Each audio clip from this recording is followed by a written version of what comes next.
You want to start stacking silver. You've been watching the price action. You've been following the news about supply constraints and monetary policy and geopolitical tension. You've been reading about industrial demand and deficit markets and the gap between paper pricing and physical reality. And you've made a decision. You want to own physical silver. You want metal in your possession. You want something outside the financial system that can't be printed or hacked or frozen. But you've got a problem that almost every beginner faces, a problem that costs people money, creates frustration, and sometimes prevents them from building the position they actually need. Beginners almost always buy the wrong way, not because they're unintelligent, not because they lack information, but because they enter this market the same way they enter a shopping mall, window shopping, grabbing whatever shines, buying based on emotion rather than strategy, and overpaying for lessons they could have avoided with proper framework. And here's the line, the single sentence, that separates a serious stacker from a tourist who dabbles and quits. Physical silver isn't about nailing the perfect entry price. It's about building a position systematically without making irreversible mistakes that destroy your average cost or leave you with a liquid inventory or expose you to unnecessary risks. Stay with me through this entire video because I'm going to give you a complete plan, a simple, actionable framework. And if you want, you can turn this into a real measurable goal. Stack 50 ounces, stack 100 ounces, stack whatever number makes sense for your situation. But do it without doing anything crazy, without falling for the pay any premium because silver will explode tomorrow trap, without making the classic mistakes that burn beginners and leave them discouraged. Welcome to Bullion Alarm. I'm John, and I need to give you a critical warning right at the start. This is educational content about how to approach physical precious metals accumulation strategically. This is not financial advice. This is not a recommendation to buy silver or any specific product. This is not a promise that silver will appreciate or that physical metals are appropriate for your situation. You decide everything. You determine whether this makes sense for your circumstances. You consult qualified professionals before making investment decisions. What I'm going to do is show you how to think about this process, how to build a stack like an adult with a plan rather than like a gambler chasing headlines, how to avoid the mistakes that cost beginners the most money and create the most frustration. This is about methodology, about process, about understanding what you're actually doing when you convert currency into physical metal. Now, let's talk about the beginner's invisible mistake, the error that happens before you even make your first purchase, the problem that undermines everything that follows. Buying without a clear understanding of why you're doing this. Before we discuss specific products, before we compare coins versus bars versus constitutional silver, before we talk about premiums and dealers and storage, you need to answer one fundamental question. You're stacking silver for what purpose? What's your actual objective? Because there are fundamentally 3 different reasons people accumulate physical silver, and each reason changes what you should buy and how you should structure your holdings. First purpose, insurance, protection. Reserves outside the traditional financial system. Wealth you can access without depending on banks or brokers or government institutions functioning normally. Second purpose, asymmetry, benefiting from a potential macro cycle. Positioning yourself for a scenario where precious metals significantly outperform other assets due to monetary policy or supply-demand dynamics or loss of confidence in paper currencies. Third purpose, tactical liquidity, something you can potentially trade or barter in crisis scenario, something divisible and recognizable that functions as medium of exchange when normal systems are stressed or unavailable. Every why changes the what. Changes what products make sense. Changes how you structure your stack. If you're stacking for insurance, you want simplicity plus recognizability plus divisibility. You want products that anyone can identify, that have established markets, that come in sizes you can actually use rather than just large bars. If you're stacking for asymmetric upside, for potential appreciation, you want to maximize ounces while minimizing total cost over time. You care about premium less than you care about accumulating metal efficiently. If you're stacking for tactical liquidity, for potential barter or emergency exchange, you want pieces that are easy to sell quickly in your local market, that dealers and individuals recognize. That don't require extensive authentication or explanation. And here's the first uncomfortable truth that nobody tells beginners clearly enough. Beginners buy what looks prettier and pay the highest premiums right at the start when they're still learning and when their budget is most limited. They buy limited edition coins with beautiful designs and collectible packaging and numismatic premiums that have nothing to do with silver content. And they justify it by saying silver is going to the moon, so premium doesn't matter. But premium always matters, because premium is the gap between what you pay and what you can recover when you need liquidity. Before I show you the 7 costly mistakes and how to avoid them, let me give you quick macro context. Not a rabbit hole, not a deep dive into conspiracy theories, just simple framework for understanding why physical metal is different category than paper exposure. You've heard the words China, COMEX, banks, geopolitics, export restrictions, derivatives, and all of that can turn into overwhelming noise that paralyzes decision-making. So let's simplify into something you can actually use. There's the price world and the metal world, 2 parallel realities that interact but operate on different principles. The price world is fast, leveraged, full of paper derivatives and futures contracts and ETFs and headlines. It's liquid and reversible and accessible with a brokerage account. The metal world is logistics, inventory, delivery, trust, physical possession, time. It's slower and less liquid and requires dealing with actual tangible objects. What confuses beginners is thinking that buying physical silver is trading, that it's the same as buying SLV or futures contracts. It's not. Physical silver is a game of positioning and patience. It's about surviving long enough to benefit from cycles that might take years to play out. It's about having access when the system gets nervous and people start competing for inventory. You don't need certainty about silver's next move. Don't need to predict whether it hits $100 next month or pulls back to 70. You need a method, a framework, a systematic approach that builds position over time without exposing you to catastrophic mistakes. Now we get to what actually changes your outcome as a stacker. The beginner map, 7 practical rules that separate successful long-term accumulators from people who buy randomly and quit frustrated. Rule number 1, start with a measurable goal. Pick a specific target, 10 ounces, 25 ounces, 50 ounces, 100 ounces, whatever number makes sense given your budget and timeline and purpose. A small goal gives you traction, gives you something achievable in near term that builds confidence. A bigger goal gives you direction, gives you framework for thinking about this as multi-month or multi-year process rather than one-time purchase. Don't just say, I want to stack silver. Say I want to accumulate 50 ounces over the next 6 months. That specificity changes everything about how you approach decisions. Rule number 2, choose one base product, not 12 different things, not a collection of various coins and bars and rounds from different mints and refiners. One primary product that becomes your accumulation vehicle. Beginners buy variety and call it strategy. They buy American Eagles and Canadian Maples and Austrian Philharmonics and generic rounds and bars from 5 different refiners. And they think diversification of product equals smart approach. But what they've actually done is created complexity without benefit. Strategy in physical metals is intelligent repetition, accumulating the same product repeatedly so you build stack of uniform items with known liquidity. Simple structure suggestion that works for most beginners. 70% base product, 1 popular 1-ounce government coin, or 1 standard bar from reputable refiner. Something widely recognized with established market. 20% divisibility, smaller denominations if they make sense for your purpose. Half-ounce coins, constitutional junk silver, fractional pieces. 10% personal preference.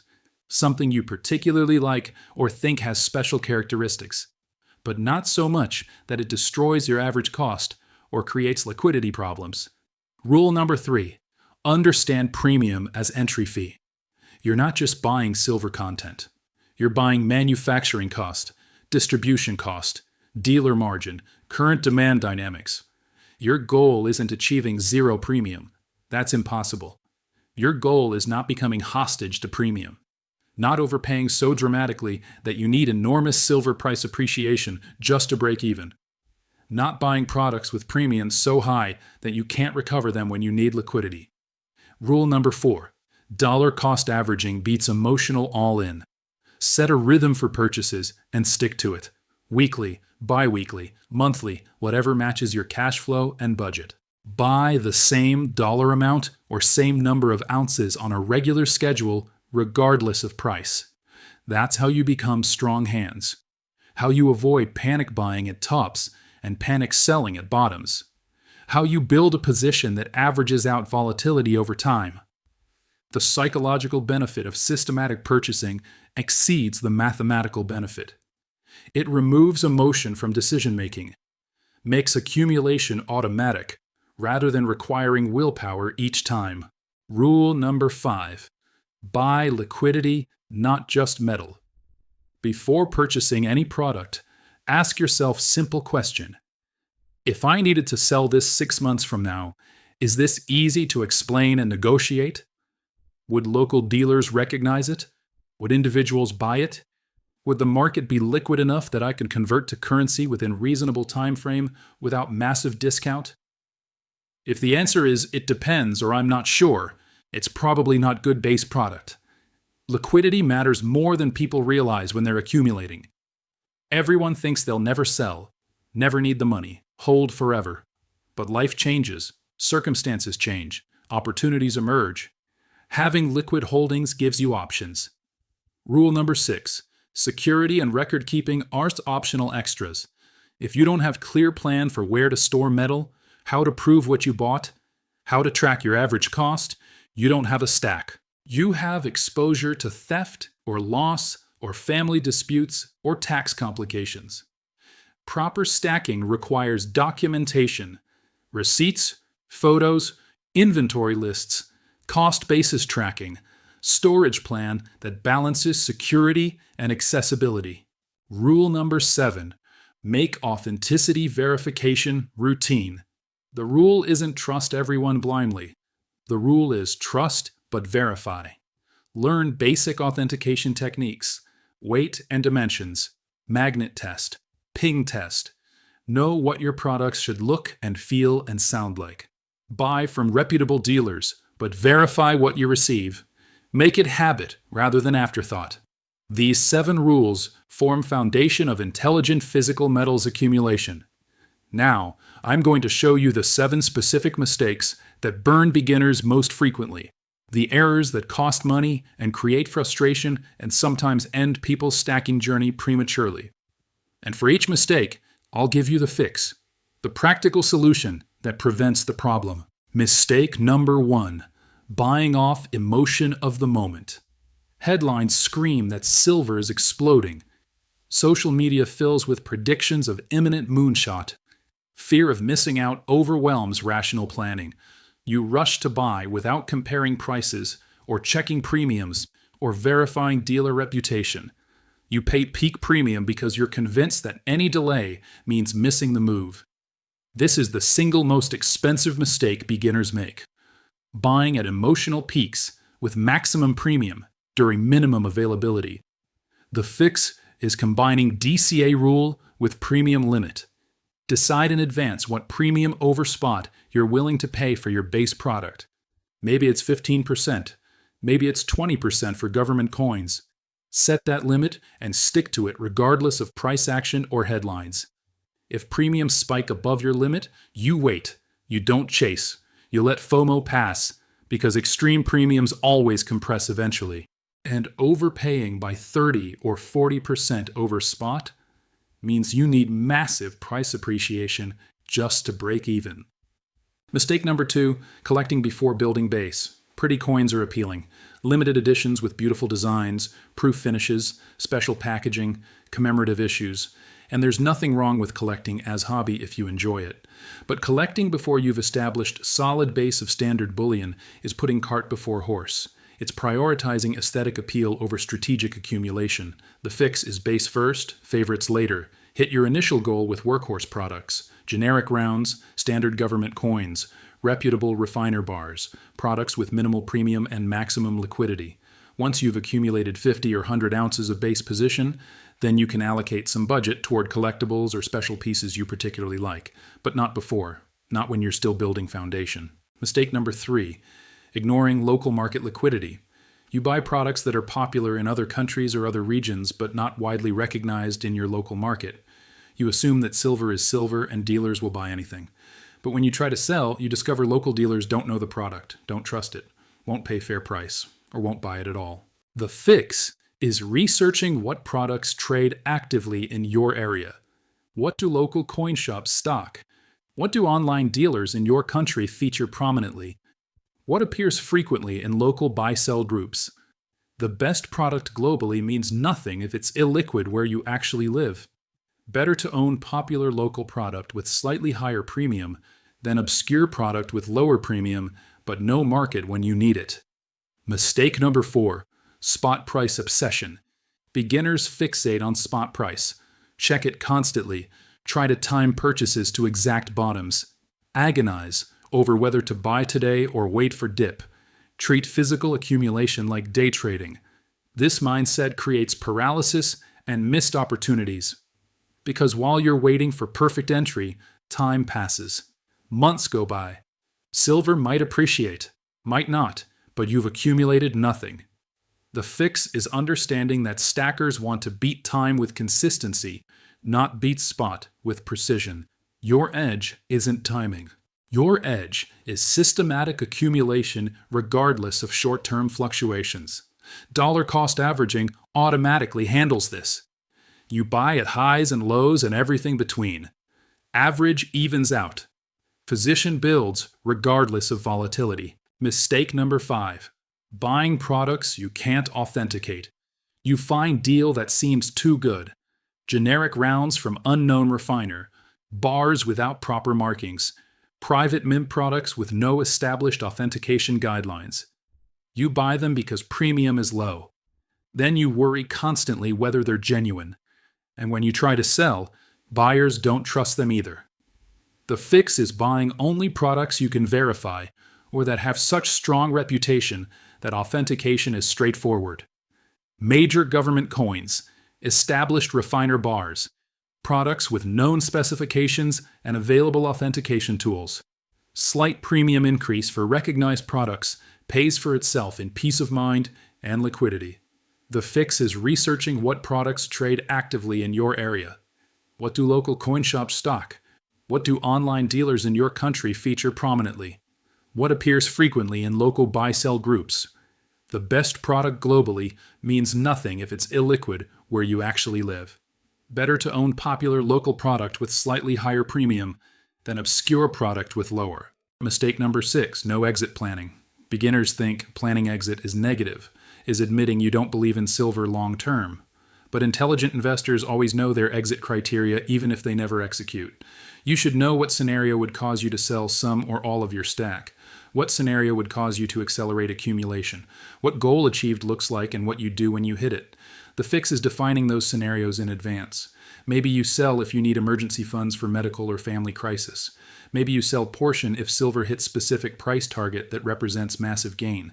Maybe you increase buying if price drops to specific level. Having planned doesn't mean you'll execute it, means you've thought through contingencies and won't make emotional decisions under pressure. Mistake number 7. Inadequate storage planning. You accumulate metal without serious thought about where it goes, how it's secured, how it's organized. You end up with silver scattered in multiple locations, poorly secured, inadequately documented, creating risk of theft or loss or family disputes or something happens to you. The fix is storage plan before significant accumulation. For smaller amounts, safe at home light work. For larger amounts, you need vault or safe deposit box or allocated storage. You need backup documentation stored separately. You need someone trusted who knows what you have and how to access it if necessary. This isn't paranoia. This is responsible asset management. Now, let me give you a practical 60-day plan for beginners. Specific actionable steps that turn abstract strategy into concrete action. Step 1, day 1. Set measurable goal and choose base product. Example goal, accumulate 20 ounces in 60 days. Example-based product, 1-ounce rounds from reputable refiner or government coins, depending on budget and premium comfort. Step 2, week 1, make first small purchase to validate the process. Buy 1 or 2 ounces. Test your chosen dealer. Verify shipping and packaging. Practice authentication. Experience the full cycle from order to possession. This small test buy teaches you the process without major commitment. Step 3, weeks 2 through 8. Execute fixed purchases on your DCA schedule. Same dollar amount or same ounce quantity. Same day each week or month. Track every purchase in simple spreadsheet. Product, ounces, price per ounce, total cost, date, running average cost, running total ounces. Step 4, every single purchase. Conduct authenticity check. Take photo for records. File receipts safely. Update inventory tracking. This becomes routine rather than occasional activity. Step 5, day 60. Review your first 60 days. Calculate average cost per ounce. Assess liquidity of your holdings. Evaluate security and documentation. Plan next 90 days based on lessons learned. And here's the insight people don't emphasize enough. The beginner's goal isn't acquiring the absolute best ounce for the absolute lowest price. That's perfectionism that prevents action. The goal is building the habit that builds the stack. Establishing systematic process that continues regardless of market conditions or emotional state or headline noise. Process beats perfectionism every single time in physical metals accumulation. Let me address common questions and objections. First question, how much should I allocate to physical silver? There's no universal answer. Financial advisors traditionally suggested 5 to 10% of portfolio for precious metals total. Some people go higher if they believe strongly in monetary reset scenarios. Some go lower if they view it purely as insurance. What matters is allocating amount you can afford to lock up an illiquid asset without creating financial stress. Second question, government coins or generic rounds?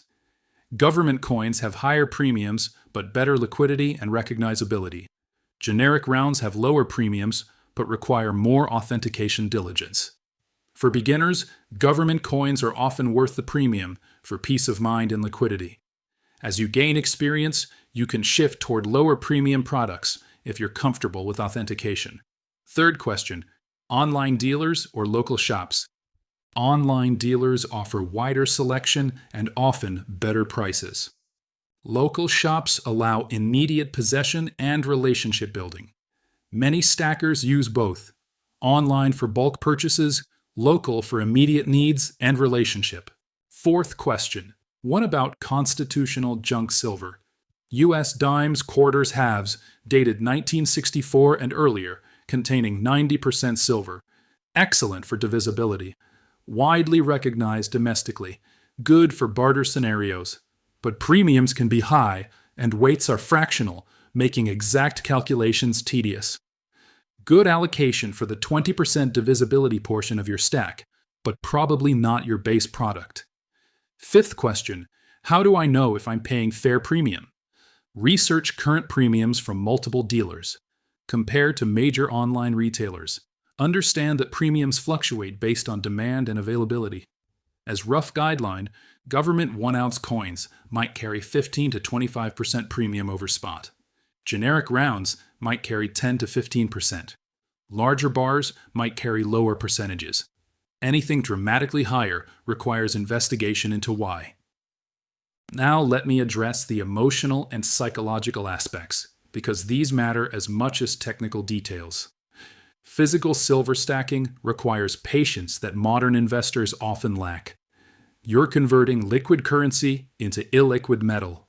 You're accepting that you can't sell instantly at spot price plus tiny spread the way you can with stocks or ETFs. You're committing to holding through volatility, through periods where silver underperforms dramatically, through times when you question whether this makes sense. The psychological benefits of systematic accumulation through dollar cost averaging extend beyond smoothing out price volatility. Regular purchasing creates positive reinforcement loop. Each acquisition provides satisfaction, tangible progress toward goal, physical evidence of discipline and commitment. The stack itself becomes source of confidence. knowing you have assets outside the system. Wealth that doesn't depend on financial institution solvency or government policy or internet connectivity. That psychological security has value beyond monetary calculation. But physical metals also create new psychological challenges. Price obsession, constantly checking spot, even though it doesn't affect your long-term plan. Hindsight regret, wishing you'd bought more when prices were lower. Impatience during consolidation periods when silver goes sideways for months or years. Comparison to others who claim to have larger stacks or better average costs. Managing these psychological factors requires the same discipline as managing purchasing discipline. Set specific times to check prices rather than checking constantly. Focus on your own journey rather than comparing to others. Remember that accumulation is marathon, not sprint. Measure success by ounces accumulated and consistency maintained, not by short-term price fluctuations. One aspect beginners often overlook is the educational value of physical stacking. The process teaches you about money, about monetary history, about supply chains and logistics, about authentication and security, about financial system structure, about difference between claims on assets and actual possession. This education has value independent of silver's price performance, makes you more financially literate, more aware of systemic risks, better equipped to navigate future crises, more capable of independent thinking about monetary policy and asset allocation. The metal itself is investment, but the knowledge you gain building position is equally valuable and can't be taken away by market volatility. Let me close with framework for thinking about this correctly. Physical silver accumulation is not get-rich-quick scheme, is not trading strategy, is not speculation on next week's price action. It's long-term positioning, it's insurance, it's systematic transfer of fiat currency into hard asset over extended period. Success is measured not in monthly returns, but in ounces accumulated, average cost achieved, liquidity maintained, and security established. If you approach it with that mindset, with systematic plan, with the 7 rules we discussed, with awareness of the 7 mistakes to avoid, you can build position that serves its intended purpose, whether that's insurance or asymmetric opportunity or tactical reserves. Your assignment, if you choose to accept it, is answering this question in the comments.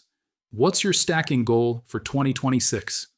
10 ounces? 50 ounces? 100 ounces? Be specific. Make it measurable. Declare it publicly because that creates accountability. And if there's interest, next video can address the natural follow-up question: home versus vault. Where to store silver without doing something stupid. The security considerations, the insurance implications, the access and succession planning. Drop a comment if that would be valuable. Subscribe to this channel for systematic educational content about physical precious metals. Like this video if practical framework helped you think more clearly about how to actually start stacking rather than just thinking about it. And remember, the best time to start was years ago. The second best time is today. With a plan, with discipline, with awareness of mistakes to avoid. Build your stack intelligently. I'll see you in the next one. Success is measured not in monthly returns, but in ounces accumulated, average cost achieved, liquidity maintained, and security.